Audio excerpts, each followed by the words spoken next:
பணம் அதிகமாக சேரணுமா, நம்ம அந்த பணத்து மேலே ஆசைப்படணும். அதுக்காக மற்றவங்க கிட்ட இருக்க பணத்துக்காக நம்ம ஆசைப்படணும் அர்த்தம் இல்லை. நம்ம கிட்ட இருக்கிற பணத்து மேலே நம்ம ஆசைப்படணும். இன்னும் இன்னும் அதிகமாக சேரணும் அப்படின்னு நம்ம ஆசைப்படணும். பணம் சேர்றதுக்கு நம்ம இன்னொரு விஷயம் என்ன பண்ணணும்னா, இப்போ நம்ம கோவிலுக்கு போகிறோம்.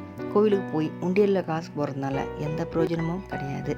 ஒரு சாமி சிலையை அழகாக அலங்காரம் பண்ணியிருந்தாங்கன்னா அதுக்காக நம்ம ஒரு 10 ரூபா போடுறதுனால அது தப்பு இல்லை. ஏன்னா அவங்க அவ்வளோ கஷ்டப்பட்டு அந்த அம்மனை சாமியை அலங்காரம் பண்ணுறாங்க. அதுக்கு அவங்க நம்ம ஒரு 10 ரூபா மனசார அவங்களுக்கு போகிறதுல தப்பு இல்லை. ஆனால் உண்டியலில் போயிட்டு காசை கொட்டுறதுல பிரயோஜனமே கிடையாது. ரொம்ப ரொம்ப கஷ்டப்பட்டு சாப்பாடு கூட வழி இல்லாமல் அந்த பசியான வயிற்றோட நமக்கு யாராவது உதவி பண்ண மாட்டாங்களான்னு காத்துக்கிட்டு இருப்பாங்க. அவங்களுக்கு நம்ம கையால் ஒருவேளை உணவாவது நம்ம வாங்கி